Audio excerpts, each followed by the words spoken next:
Cristo, ejemplo de humildad y sacrificio. Sermón de Martín Lutero, el 2 de abril de 1531, para el Domingo de Ramos.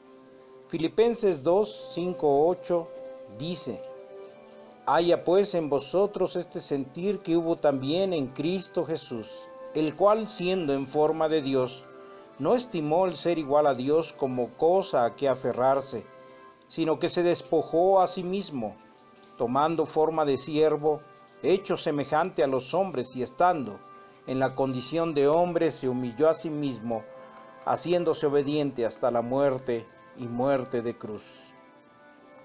Introducción. Cristo es el ejemplo para sus fieles. Esta es una epístola para cristianos solamente y para nadie más, pues los que no creen, sino que tienen el Evangelio por una tontería, nada tiene que ver con la enseñanza que se imparte en nuestro texto.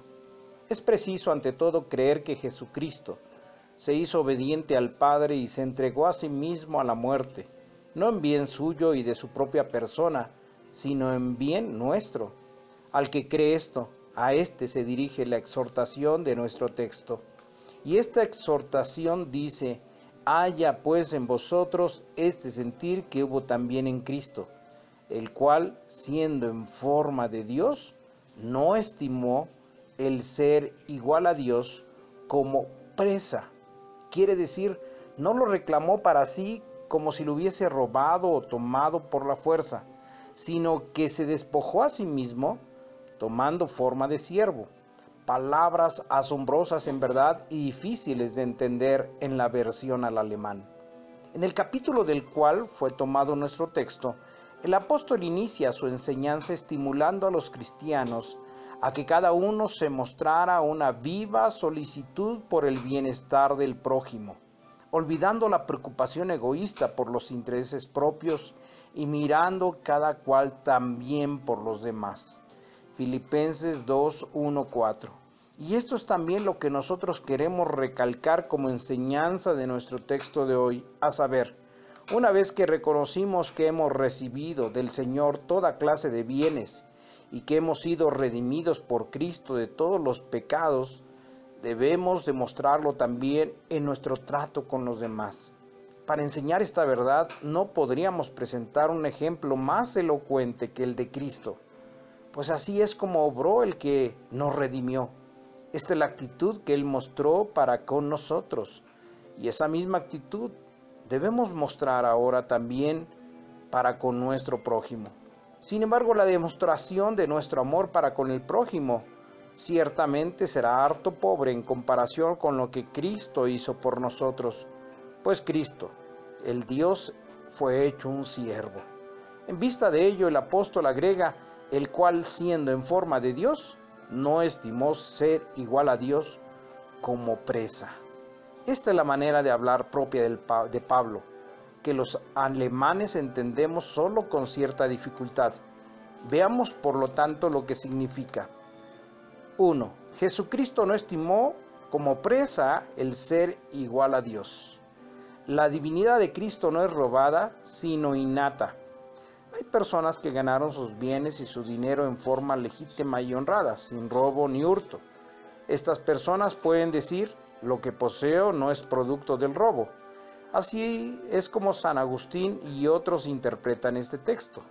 Según esta interpretación, Pablo quiere decir: Cristo obtuvo su divinidad no por medio de un robo, que es el medio con que otros suelen obtener su dignidad, por ejemplo los papistas, que quieren ser maestros y señores sobre la palabra de Dios, sino que Él posee la divinidad como herencia. No la compró, sino que le es innata. El Papa robó la potestad divina que se le atribuye, y ladrones fuimos también nosotros, y lo son en general todos aquellos que se atreven a gobernar y dominar las almas.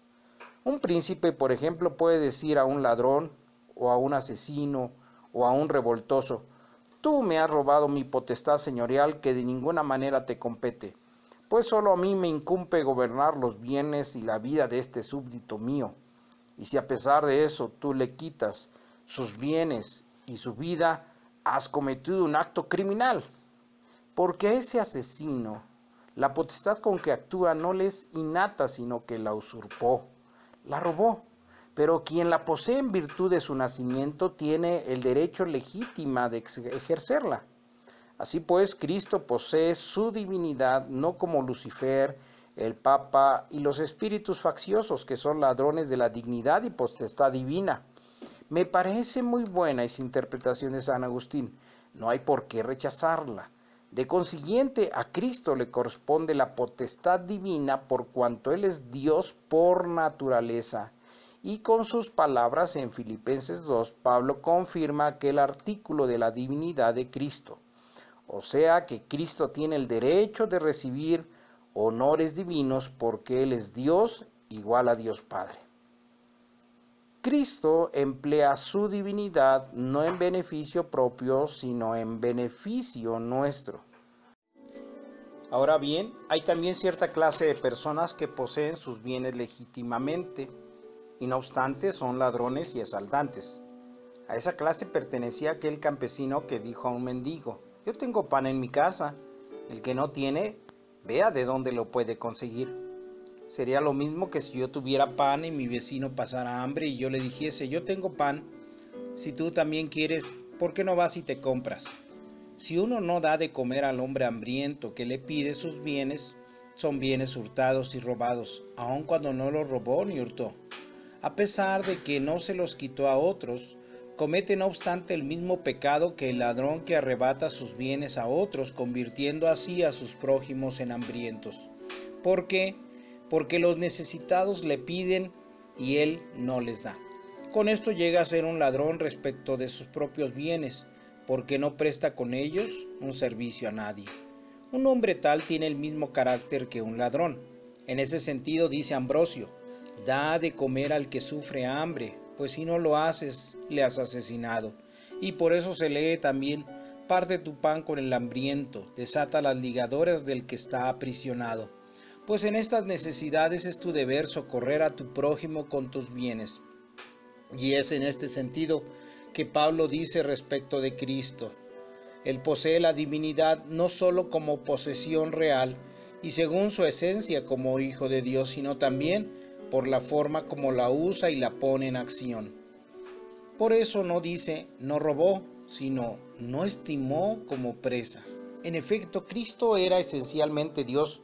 No había robado su divinidad y sin embargo no la estimó como una presa. En otros términos, no actuó como un propietario que, si bien no es un ladrón en cuanto a su derecho a la propiedad, sí lo es en cuanto al uso que hace de ella, dado que la usa como un ladrón y un miserable.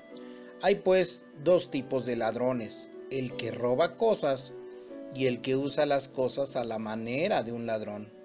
La actitud de Cristo exige imitación por parte de todos los cristianos. El que se niega a dar y a servir, niega a Cristo. Y ahora nos dice Pablo: así como Cristo, haced también vosotros.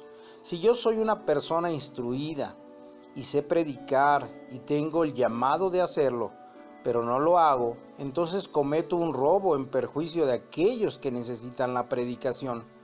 Pero ¿acaso mi saber no es propiedad mía? No me lo diste tú, ni le robé yo, ni lo hurté. Sin embargo, si no se lo doy al que lo necesita, se lo estoy robando. Pues como ese saber es mi deuda para con él, ya no me pertenece a mí, sino a él. Y de nada me vale decirle: amigo mío, lo que sé no lo aprendí de ti, tú no fuiste mi maestro.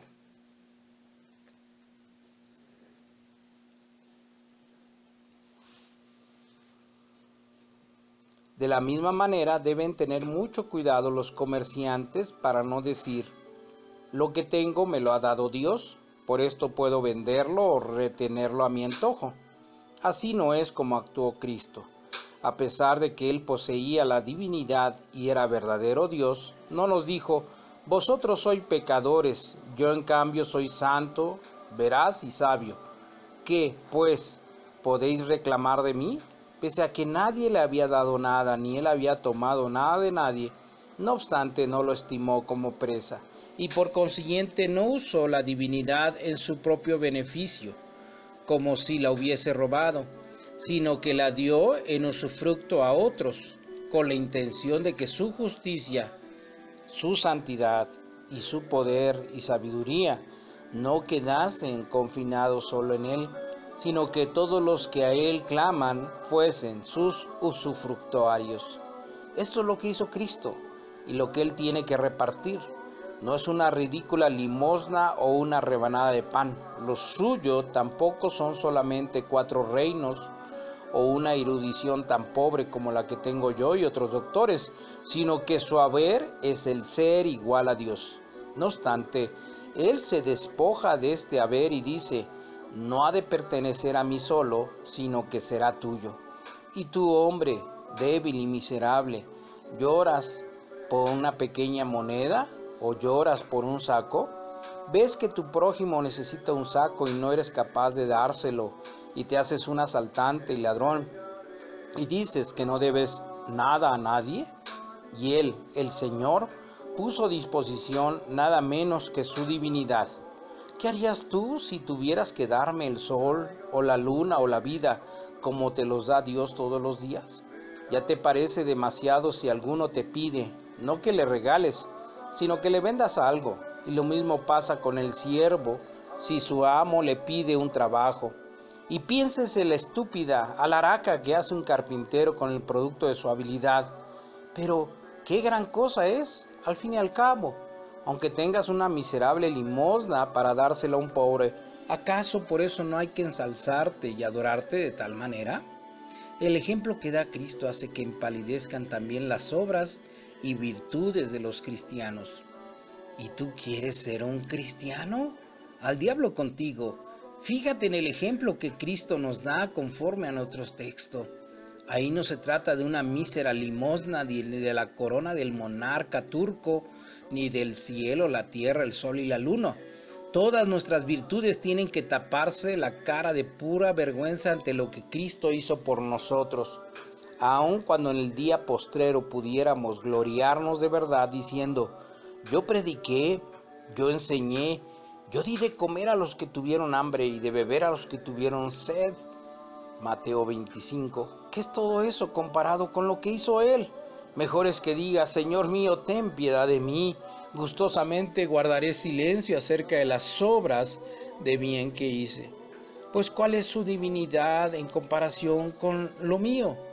Él te coloca en el primer asiento, como si tú fueras Dios y Él tu siervo. Piense cada uno, por favor, en lo que esto significa. Pero lo triste es que no pensamos en ello. Apartamos de nuestra vista ese ejemplo. Si alguno posee o puede o sabe algo, cree que todo esto es para él mismo y quiere que se le elogie y adore con todas sus excelencias. Por esto dije que este texto es solamente para los cristianos. He aquí los primeros con que Cristo nos dio un ejemplo.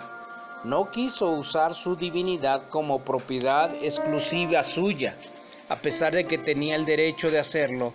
No quiso decir: yo soy Dios y tú eres un miserable, exijo de ti que me adores. Al contrario, nos dice: a pesar de que yo soy Dios, quiero servirte con todo lo que soy y tengo. No vine para ser servido. Mateo 20:28. Ese mismo sentir pues que hubo en Cristo Jesús debe animarme también a mí. Todo cuanto poseo, todas mis facultades han de servir, no para que se me elogie y se me presten servicios, sino a la inversa, para que yo sirva con ellas a los demás, porque así lo hizo Cristo. Con esto queda abatida mi altivez y mi confianza en todas mis buenas obras. Llámense como quieran, no porque las buenas obras no sean del agrado de Dios, sino porque te fijó tan alta la meta de las obras que jamás las alcanzarás. Tú te despojaste de una moneda, Él se despojó de su divinidad. Esto es una parte de su ejemplo. Tercero, la disposición de ayudar a otras no debe conducir a abusos. La ley del amor que rige para el cristiano no es una carta blanca para los mendigos. Con esto no quiero dar vía libre a los mendigos que dicen: yo soy un pobre hombre, nadie me quiere dar nada. Es verdad, Cristo dijo, yo he venido para salvar a los pecadores, no a los justos, pues los sanos no tienen necesidad de médicos, sino los enfermos. Pero si no estás enfermo, di, yo estoy fuerte y sano, no necesito tu ayuda. Pero hoy día no quieren actuar así, prefieren entregarse a la mendicidad y a la haraganería. No es raro encontrar a hombres robustos que le huyan al trabajo y luego piden que se los mantenga. Si pudiendo trabajar prefieres vivir a cuenta mía o de otros, no tengo ninguna obligación de ayudarte. Muchos hay que recorren las calles con un niño de la mano y pidiendo limosnas. ¿Por qué no trabajan de hilandera o de aguatero? Y cuando se les pide explicaciones por qué obligan a su hijo a mendigar en vez de buscarle un trabajo, lloriquean. Me están retando a mi hijo que se lo lleven a casa y que no se les dé nada. Yo también fui hijo de mi madre, no obstante, tuve que aguantar muchas cosas y trabajar duro. ¿Y tú no quieres que tu hijo aguante algo y trabaje? Esa gente cree que el Evangelio les da la libertad de entregarse a la pereza. Tú eres hombre robusto y sano. Si no puedes ser empresario, sé obrero. Y si aún no te es posible esto, vete a trabajar en las obras de fortificación. O si eres mujer, ¿por qué no hilas o haces algún otro trabajo para tener de comer? Ah, gente tan perezosa, habría que imponerles un castigo.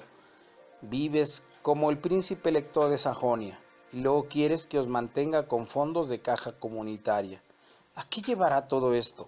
A que la ciudad se llene de mendigos.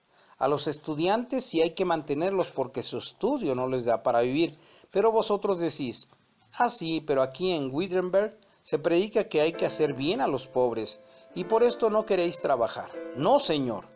Si quieres vivir haraganeando, a pesar de que gozas de buena salud y podrías trabajar en la huerta, lo que hay que hacer es dejarte plantado y dejar que tus hijos y tú mismo os muráis de hambre. Primero se os ayuda y después vais a robar a las huertas. Con toda esa gente nuestra predicación no tiene nada que ver. Quien tiene salud y fuerzas debe ganar su pan con el trabajo. Cristo no murió por los sanos. Él puso su divinidad al servicio de los hombres, pero en bien de aquellos que no pueden valerse por sí mismos. Si tú eres uno de ellos, mi florín debe estar a tu servicio. Mi pan debe ser tu pan, y lo que es mío debe ser tuyo, siempre que tú estés verdaderamente necesitado. Pero si estás más sano que yo y quieres holgazanear y decir que tiene la casa llena de hijos que necesitan de comer, entonces vete a trabajar o muérete de hambre. En ninguna parte está escrito que se tengan que mantener vagos. Pero así lo hacen también las servidumbres y los obreros. Dicen, somos evangélicos, por eso tienen que darnos una ayuda. Sí, habría que darte un portazo contra las sentaderas. Si yo supiera que uno que tiene hijos a los cuales les prohíbe trabajar, le pediría al alcalde que le arroje a la cárcel y le haga padecer de hambre, porque quieren aprovecharse de nuestro sudor y hacer que nosotros los alimentemos. Si estás en condiciones de trabajar y de ganarte tu pan, y son muchos los que veo andar por las calles y que bien podrían hilar o llevar agua o hacer algún trabajo doméstico, a estos hay que decirle, vete y gánate tu pan. Pero si hay una persona que es tan débil que no puede proveerse del sostén necesario, allí rige entonces el ejemplo de Cristo. Si Él dice, yo quiero despojarme de mi divinidad y no estimarla como presa, entonces también yo quiero hacer en bien de los débiles lo que pueda, aun cuando solo fuera darles un vaso de agua. Pero si la servidumbre se muestra racia y arrogante, déjalos que se vayan en nombre del diablo. Ya vendrán días en que estarán muy contentos con poder trabajar por un bocado de pan. La Escritura dice, Cristo murió en bien de los débiles que no pueden valerse por sí mismos, no en bien de los fuertes. En fin, nuestro texto es demasiado bueno como para ser gastado en tales cosas. No obstante, la exhortación que di es necesaria.